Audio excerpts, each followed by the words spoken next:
You've been staring at the blank page for 20 minutes. The coffee beside you has gone cold.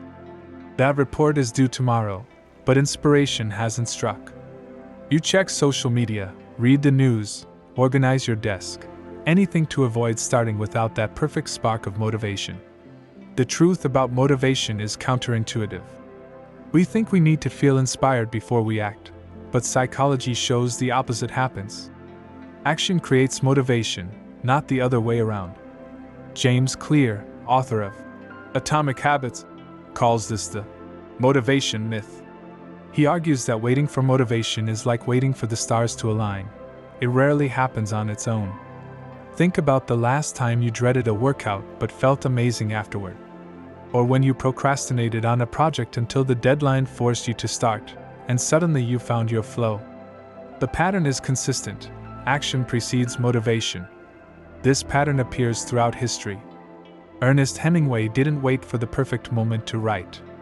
He committed to putting words on the page every morning, regardless of how he felt.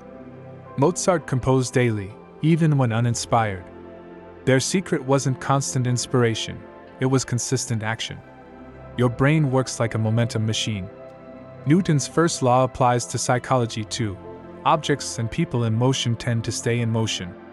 The hardest part is often the first 5 minutes.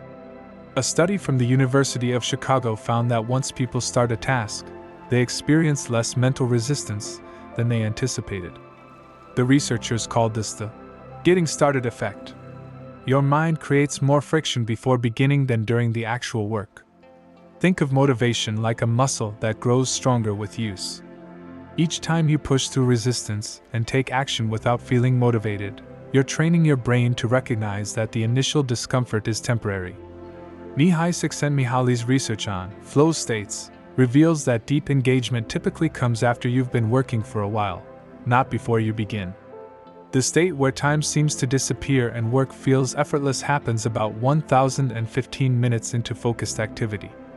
Ryan Holiday, who writes about Stoic philosophy, points out that the ancient Stoics understood this principle thousands of years ago.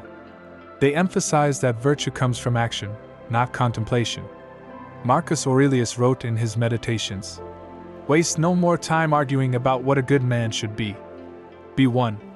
The expectation that you should feel motivated before starting creates unnecessary suffering. It's a mental trap that keeps many talented people from achieving their potential. Consider the role of habits in this equation. When you rely on routines instead of motivation, you bypass the need for inspiration altogether. The human brain loves predictability and uses approximately 40% less energy when performing habitual tasks. Your emotions follow your actions more reliably than your actions follow your emotions. If you wait until you feel like working out to exercise, you might wait forever. But if you put on your gym clothes and start moving, your brain often catches up to your body. The neurochemistry explains why this works. Physical movement and task initiation trigger dopamine release in your brain, which creates positive feelings associated with the activity. In essence, you're hacking your brain's reward system by acting first. This principle extends beyond work to relationships and personal growth. Many people wait until they feel confident before speaking up, but confidence develops through the act of speaking. They wait to feel loving before showing love, but the act of showing love generates the feeling. Author Elizabeth Gilbert discovered this while writing her follow-up to Eat, Pray, Love. Facing enormous pressure, she showed up at her desk daily, whether inspiration came or not. The work got done not because she felt consistently motivated, but because she consistently showed up. The motivation paradox applies equally to creative and analytical tasks. Artists, scientists, entrepreneurs, and students all face the same psychological barriers. Those who succeed aren't necessarily more talented or inspired, they're simply willing to begin without feeling ready. Next time you face resistance, try this. Commit to just 5 minutes of work. Don't worry about quality or completion, just start. This tiny commitment bypasses your brain's defense mechanisms. Once engaged, continuing becomes significantly easier than starting was.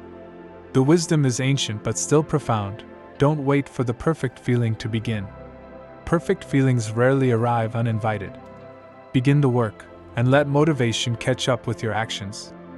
The spark you're waiting for might actually be created by the friction of starting.